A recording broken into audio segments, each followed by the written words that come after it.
Right, that's it. I am not waiting around anymore. That's right, I am dedicating this week's episode of Ups and Downs to Oscar. Admittedly, I look like Oscar if a child had done her makeup. I don't have a mask, so just using my luchador mask. That can go over there. But you tried to stop me for too long, no more. Otherwise, hello, I am Simon from WhatCulture.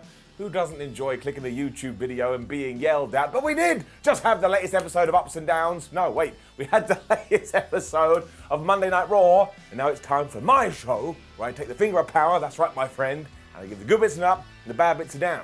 As you can probably tell, Oscar had a very good performance around about 12 hours ago. Screwed all of this up. Let's up those downs.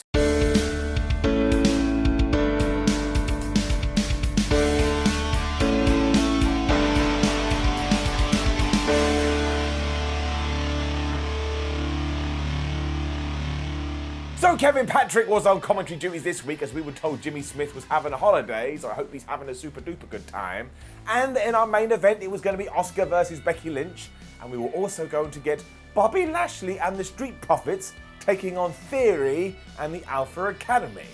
This is when Lashley decided he wanted to come and speak some words into a microphone, so he was doing the opening Raw promo, and look, I don't know what has happened over the last few weeks, but Lashley is so damn over. Everybody went crazy. This made me feel warm and fuzzy in my tum-tum, and if we're being completely honest, he should probably become WWE champion. Given that he is now the US champion though, he wanted to let us know that nobody was going to be able to beat him, no matter what the division or what the promotion. So all of a sudden people started melting down going, oh, someone from AEW is going to come to WWE. Look, that is not going to happen. And if that is your want, I would take it and I'd throw it out the window. I mean, there genuinely is a better chance that I would face Bob. And of course, around about this time, he got interrupted by Theory, because he was upset, well, why aren't I opening Raw? Because I'm the youngest Money in the Bank holder in history.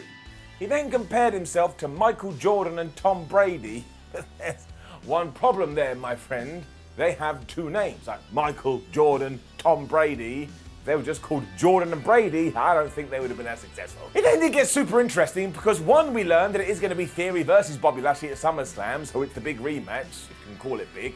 And two, Theory continued on this tease that after he has won that title back, he's gonna cash in on either Brock Lesnar or Roman Reigns. So there is a chance that we leave the hottest event of the summer, sweating obviously, and Theory is a double champ. And I tell you, while I think the odds are long, I can see it. Lashley then told Theory he'd be lucky to make it to SummerSlam, so that's a death threat, and even though Theory took the briefcase and just started slamming Bob, eventually he was like, man, this is quite annoying. So he just beat him up. So this was the start to every single Raw you've ever seen, but I just love Bobby Lashley right now. So nice to see somebody get their due.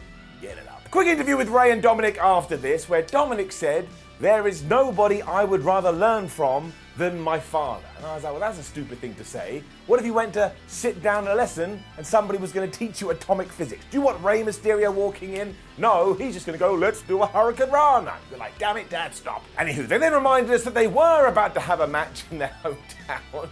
And you know what that means, they were going to be beaten up for a bit. And that did start straight away because during the Judgment Day's entrance, Finn Balor and Damian Priest just transported into the ring. They were just killing these fools. Although we then cut to a commercial break, and when we came back, magically, father and son were on top. So as you do know, when that happens, I like to fill in the blanks, so I'm going to say that Finn and Damo were ready to finish the job when they looked out to the crowd and they saw a sign that said, somebody please make Dark Chronicle 2. So they were like, oh my gosh, we love that game. And then when they turned back around, the Mysterios attacked them. Although technically, I suppose, it would be Dark Cloud 3. It doesn't matter, just somebody make it happen. Priest then murdered Dom by avoiding a 619 and just hurling him into Barry Barricade. So he was dead. And this actually ended because Finn Balor got a bit crazy and he went for a steel chair. However, while given that we were in the Mysterio's hometown, they probably could have just won clean. I actually preferred this because Finn had the chair, Rey Mysterio did the Eddie, oh, I've fallen down to the mat. The ref saw this and went, Balor, how dare you hit somebody with an illegal weapon? He called for the TQ, and while this was absolute shenanigans, it was pretty damn fun. I mean, that has been going on for over 20 years now, and it's still an absolute joy.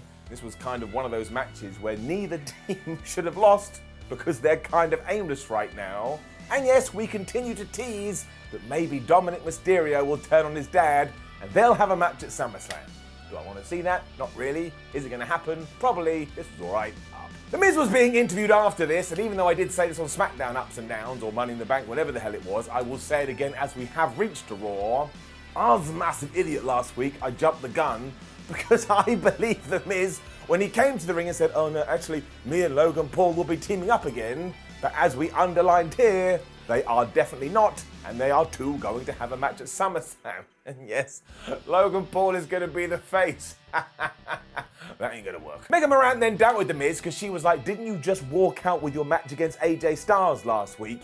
And of course, this then descended into an argument about The Miz's testicles. Because as we said once, and as we'll say 1,000 times, a few weeks ago, somebody wrote this and went, ha ha ha, balls are funny. So now we have to make constant jokes about The Miz's groin. Stop it. So this was only a short segment and I have no opinion at the moment because I want to see what we're going to do over the next few weeks, because surely nobody in the back can actually think that Logan Paul is going to get cheered unless it's done ironically. So mark my words, The Miz is about to become a super duper good guy. We then just had the most bizarre segment, which was a Street Profits 4th of July party, and this was going to take place throughout the evening. And every single one was more goofy than the rest, especially here, because Angelo Dawkins and Otis decided to have a hot dog eating contest. Honestly, I lit up like a light. It was the worst thing I've ever said in my life. I was like, oh my gosh, I love this goofiness so much. And then we cut to the Mysterios who were backstage, and the Judgment Day beat them up. Because of course they did. And then AJ Styles finally beat The Miz. Okay. I mean, he basically just whooped The Miz for 5 minutes before he hit him with the phenomenal forearm, and he got the 1, 2, 3. But I think the only reason we did this is so we could have the post-match angle and once again start to set up SummerSlam. Because for weeks, Miz and Ciampa have kind of been acting like they're in cahoots, but not really. So here, Ciampa jumped AJ Styles, The Miz joined in and gave him the skull-crushing finale, and then Ciampa and The Miz shook hands as Byron Saxton on commentary acted like this was the most shocking thing he'd ever seen. And that's when it hit me like a big fist. I was like, oh, that's what we're gonna do. It's going to be AJ Styles and Logan Paul taking on The Miz and Ciampa. And I tell you the reason I like this, because it means both AJ and Ciampa would be in an awesome spot at that premium live event. So now I'm quite excited, even though once again in terms of heels and baby faces, it's going to be an absolute disaster. Also bring it down because that was a clean finish, even though there was aftermath. So that's now 10. As you can see, we have finally done a counter that is not working at all. Or WWE saw that we would do clean finishes and they've increased them. I tell you, in terms of this Raw, most of the matches actually ended clean. And then Liv Morgan was here too. It was just nice. But there are some people out there who act like when wrestlers come out and they're really happy, that's a bad thing. But are you kidding me? The greatest thing about this segment is that every single thing Liv Morgan said was so obviously true to how she felt. So by the end of it, I was like, damn it, Liv, you go win it all. She also made sure the chant was "We deserve it" because she wants to include the fans, which is the opposite of everyone that's ever turned heel. And she even said, I'm not the SmackDown Women's Champion. We are the SmackDown Women's Champion. So I'm the SmackDown Women's Champion, you're the SmackDown Women's Champion, and you better go call your great Army Joan and tell her, Joni, you now the SmackDown Women's Champion. Eventually Natalya interrupted because of course she did, and she had a great point. She was like, the only reason you won is because I wounded Ronda Rousey's leg, so now I deserve a title shot. Now that latter part was absolute nonsense, but this was accurate.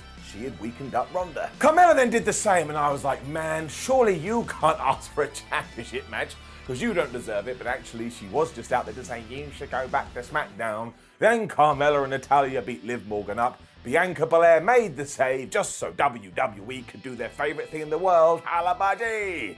Made a tag team match. I mean, WWE loves doing that more than I love pizza, but once again, this was just nice. And that's a stupid word, but it's true, because you could tell that Bianca Belair, the Raw Women's Champion, and Liv Morgan, the SmackDown Women's Champion, along with you, me, and everybody else, are just such good bodies, and they were having such a wonderful time, and all that energy came out, hit me in the face, and wouldn't you know it, I was having a good time too. There's also this amazing bit where Morgan was in trouble, so Bianca took her hair and threw it out like she was a rope, and Liv used it to drag herself to the corner. I was like, in no way can that be legal. And if it is, next time I do a wrestling match, I am gonna shine my bald head really nice, and I'm gonna find a light, and I'm gonna shine it into somebody's head, blind them, before I hit the most devastating move in all of sports entertainment, and get the win. It didn't really work because Carmella soon cut this off, and honestly, she was obsessed with Rita the ring post, because at any opportunity, she grabbed Belair and she threw her into Rita the ring post. We did keep this nice and simple though, because after Natty had gone from the sharpshooter, Liv Morgan got out of it, she hit the Oblivion, 1, 2, 3, and once again it ended with Bianca and Liv just celebrating.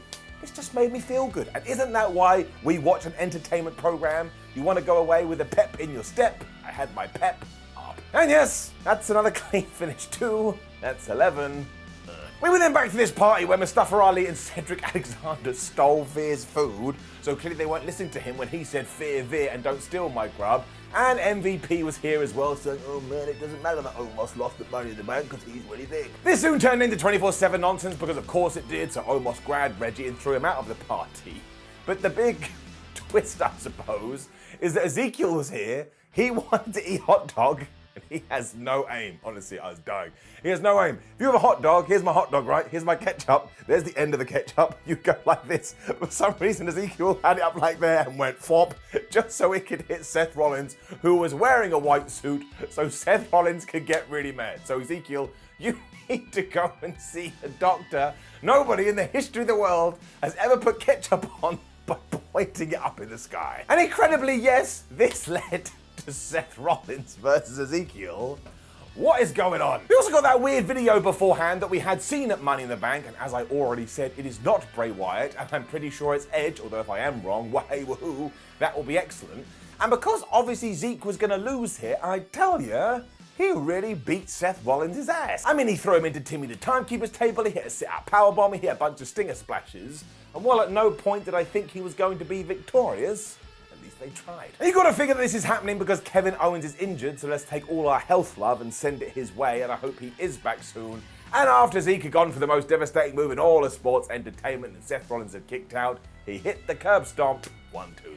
We also use this to further everything between Riddle and Seth Rollins, because just as Seth was about to go for another one, Riddle burst out of nowhere. He gave him the RKO. That got a mega pop. You have to imagine it's going to be these two at SummerSlam, which would be a terrific match. All of this was entertaining. Up. And yeah, that's another clean finish too. So bring it down. And it rolls up to 12. This is a very sobering moment for me. It was then back to the damn 4th of July party, and I'm just going to be honest with you, and I know you're going to get mad, but I love goofy wrestling. You know this, I know this. All of it just had me laughing the entire time. So go get mad in the comments, because I'm giving it up. This time it was the hot dog contest eating part of the whole thing. And even though at first it looked like Otis had won, and we even had a graphic saying, wait, Otis, you done it, from nowhere the announcer went, oh no, actually, the winner is Tozawa, who had eaten double what everybody else had eaten. And we cut to him, and he just had the look on his face. And I was like, can we just make Raw this? Just weird, ridiculous, ludicrous, and very, very strange. Amazingly too, it was also the build-up for Theory and the Alpha Academy taking on Lashley and the Street Profits. I tell you, I think wrestling has peaked up. I mean, this was just every single 6-man tag you've ever seen, but they did everything you could have wanted. There was this cool double suplex, Angelo Dawkins did his dive, eventually Bobby Lashley got the hot tag and went crazy, and of course we got the tag klaxon. After that too, Theory tried to leg it because he wanted nothing to do with Bob, so Dawkins just pounced him right over Alan the announce table. And then the goofiness came back, because even though Otis was in control, he started to go, oh no, my stomach, because he'd eaten too much hot dogs and he felt sick. I mean, what is he, 11? But what better way to capitalize on that than by targeting the abdomen area? So Bobby Lashley hit him with a spear, and Montez Ford hit him with a frog splash, and that was it. He was done. Chad Gable was in instead, because of course he always has to take the pin. Lashley gave him another spear, 1, 2, 3, and yes, after the fact, Otis didn't just throw up everywhere, but we have to see a replay. I mean, it's bad. It is objectively terrible, but I love this stuff, because I love the idea that somebody pitched it in the back, somebody else greenlit it, and it damn well made it onto TV. And yes, counter 13, I have totally boned myself, as we've already talked about, but this is what life is all about. Make sure you take risks so you never regret it. Becky Lynch was a big reason why I enjoyed that last match too, because we then cut to a backstage interview with her. She was like, oh man, I don't care that Otis has got a funny tummy. I'm the star here, and nobody taking my spotlight. She also blames Asuka for all her troubles, so later on she's going to end her, which is a perfectly normal thing to say. The sheer madness that is WWE continued after this too, though. I mean, you could never predict it, because out came R-Truth in all his 4th of July paraphernalia, whatever you want to call it, and said, do you know what I want to celebrate while I'm in this ring? The 1996 Independence Day, when Will Smith saved us from aliens. So let's not even pretend otherwise. Give it up. This is more to do with the fact that you knew somebody was going to come to the ring and absolutely destroy him, and it was Ludwig and Gunther, and I tell you, bless R-Truth, because he is a man of many traits, but we had this match and Gunther squashed him like a bug. It was over in about 57 seconds. He hit the powerbomb and he got the win. And I tell you, we are doing such a good job with Gunther that if you all of a sudden want to have him challenge for the WWE title, I think he should win. He is just so damn believable, even when you do a flubble segment like this. Also, yes, clean, bring it down 14 ship. I do have to admit that there was a very set structure for Raw this week. Like, I know they do it all the time, but this one just felt a little bit too in your face, because it really was match, interview, match, interview, match, interview. Hence why we went and had another interview. This time it was Alexa Bliss who said while she has no friends in WWE, she's happy for Liv Morgan. But that victory had reminded her, well, I haven't held anything in the company apart from Lily for a while, so maybe I should change that. And I was like, you are a liar, Alexa Bliss. Only like a year or so ago, maybe 2 years, you were drinking a lot of coffee, so you were holding that mug. This led to her deciding that she was going to go after Bianca Belair's championship when Asuka hopped in and said, no, you're not, because I'm going to beat Becky Lynch and I'm going to do it. And honestly, that's probably going to be the feud now, isn't it? Because that's just what WWE does. They also did that thing when Becky Lynch then came to the ring, but her match didn't start for 10 minutes because you just have to have so many recap videos and so many vignettes focusing on other things. And honestly, we really need to take this and push it out the door because me as a fan, I get a little bit bored. Otherwise, though, it was Becky taking on Asuka, not only in the main event for like the 4th time in a month or whatever it's been, but it was no holds barred. And these two are terrific together. They have such good chemistry, and it's getting it up. And they had a bunch of chairs, some tables, and a trash can almost instantly, with Asuka drop-kicking a chair into Becky's face and then giving her a bulldog on the steel, before Becky retaliated by throwing the Empress of Tomorrow into every single chair you've ever seen in your life.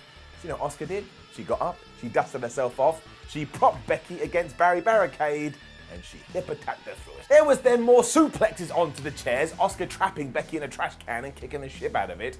And we did that awesome miss spot again, because Asuka was going to spit it into Lynch's face, but she had Asuka's umbrella, so at the last minute she put it up to protect herself. Honestly, you could do that every single night and I would pop every time. They were finally tussling on the top as it looked like Asuka was about to hit something, but instead Becky Lynch was able to reverse it, gave her a manhandle slam from the top rope, through a table. She got the 1, 2, 3, and I would imagine we did do this because she's going to be taking on Bianca Belair at SummerSlam, which the commentators alluded to because they were like, oh, can you believe it? The man is over her slump. It was a really good main event though, and I implore you to go and watch it, and while these two aren't going to fight for a while, if we ever can come back round to it, we should.